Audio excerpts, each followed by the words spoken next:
to the fifth video in the series for Crimson Rose. The first video I made was covering the basic story of the roleplay, and the second one and the third one were dedicated to a character, the one that I was most connected to, and who in the end was most affected by the loss of the entire realm, which was Mimosa. And the last video I made was the beginning to the 3-in-1 for the kings, which was for Kiot. Um, this video is dedicated to the darker side of the three kings, Xolotl. This character is one with both myself and I believe my writing partner had more of a love-hate relationship with, due to his inability and unwillingness to work on his temper. He was a sort of character who you could, one minute you were cheering his enemies, and in the next you were wishing somehow you could fix things for him. Xolotl started out as the inhabiting spirit that Tukit had accepted in order to gain the power he needed to aid his people and escape a life he never wanted. In his tribe, he was meant to take over as what would basically be their king. Unfortunately, Xolotl had other plans. Unlike the one he had inhabited, Xolotl did covet power and control. He was an obsessive dominant who took every opportunity to prove he was undefeatable. One of his first acts he did to prove this was to use Tukit's body to ascend to a realm that existed above their own, and realms are based on the power level of the creatures, and the realm above theirs meant that the quote-unquote god or creator of their level was about the same level as a normal average person. So to ascend meant to become more powerful than them. And while his true goals were never fully revealed in Crimson Rose, one thing was certain: no was not an answer you could give him. It was mainly this character, while in control, that crushed the entire realm of the Crimson Rose. This earned him several titles in the story, none of which were titles most would relish in.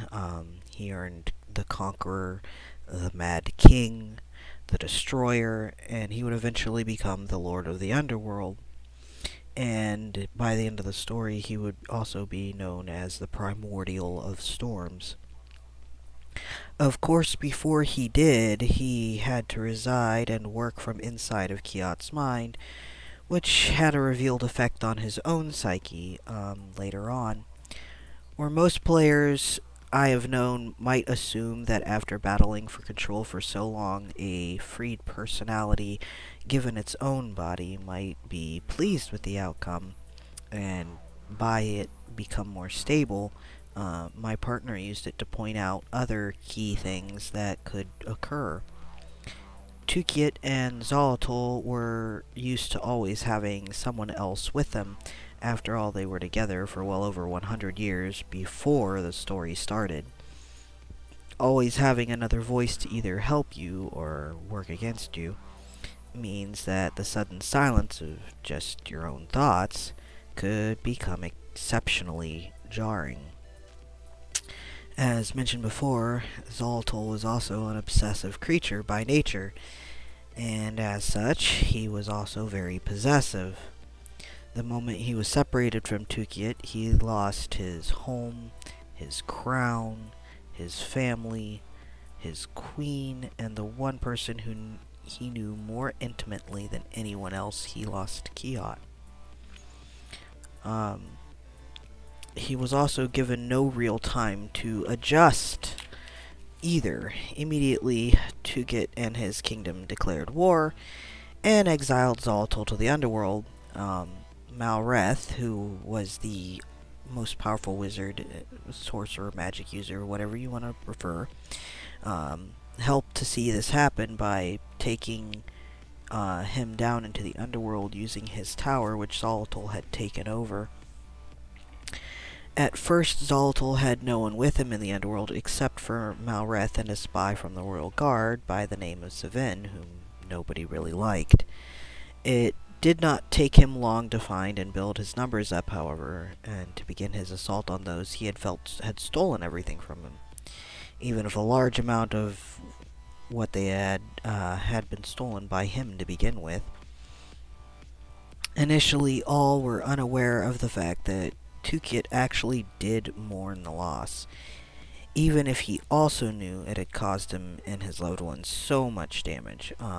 They were in essence closer to one another than any two could be, and they had, after all, shared the same mind and body, and this led to them having multiple love affairs in secret, as well as continuous conflicts with one another. Much like Mimosa's loss of himself and betrayal of himself, feelings that he had, my version had, Xolotl felt that way towards Tukit, but still could not resist any time he could get or force from the other with attacks on the kingdom. Xolotl would eventually destroy the city so many times in his fits of rage that it would become what everyone expected out of him. This would haunt him every time he attempted to change near the end of the story, especially when, after betraying his son as an act of punishment, he attempted to apologize and reconcile with him. Despite actually wanting to change, Xolotl had ruined his chances with Mimosa repeatedly, the final act being when he attacked Crow at Mimosa's home. When his youngest son actually went there to seek refuge and escape the war that had currently started between his father and Mimosa, this action earned a devastating retaliation from Mimosa. Mimosa sent Crow in, and Crow killed his queen in a rather brutal fashion and literally tore half the castle down onto his followers, and half of them died. The truce eventually came on the back of a new war as the world began to heal, and the realm's lost people and cities began to reappear around them. The wall that had protected the city and kept the realm from reforming was torn down by Kiot by then. And although the story stopped before the end, it did see a semi-stable resolve between Xolotl and the others, with them working together to end the new battles and keep Crimson City safe. So, why is Xolotl a character worth remembering and giving the time to? Well, in most cases, people like Xolotl do not tend to change. They are selfish, self-serving, and don't tend to care who they hurt to get where and what they want. However, sometimes even the worst of us can hit the point where the world makes sure the lesson is learned, and this did happen with Xolotl. Personally, I always love a villain who has a real reason to do and be what they are, not just attacking for the sake of attacking. As Mimosa would say, it's all a matter of perspective, and while to the rest of the characters Xolotl was the villain and evil, in truth they had betrayed him too. From his side of things, they had forced him from Tukit, who had willingly agreed to his presence. They had forced him out of the kingdom he had fought and earned the right to have. Hayato left him chasing after Tukit even after he was the one who had made Hayato accept his role as queen. His children, or as later learned, his child Mimosa, denied his parentage and claimed Kiot as father. His youngest son had then betrayed him and gone to Mimosa's side. To Xolotl, it was everyone else who was the villain. He was the perfect villain because it was truly perspective. From a writer's perspective, it let me know at least that when you're writing something great and you want it to be more seen as an epic and enjoy it, you can't have the black and white. The grayer characters, the grayer your characters are, the more in the middle they are, the more you want to know about them. Because they just have so much more depth than he's the good guy for no other reason than he's the one following the law, and he's the bad guy because he's going against him, and there really is no other reason. That's why the gray characters are so beautiful. They go between the lines, and if you really look at it from their side of things, no one really is the hero and no one's the villain.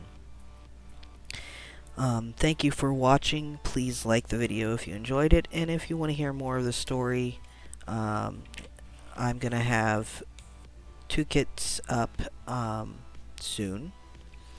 Go ahead and hit subscribe if you want to check that out and know when it comes up. That video will finish the story of the 3 kings in one body with Tukit, who was known only as the king for the longest time. I will leave a short bio for Xolotl in the description below, as well as the usual credit mentions for art and music and the roleplay itself and the characters. I'll also mention what game I was playing and what I was working on. Check it out if you want, and I'll catch you in the next video. Bye.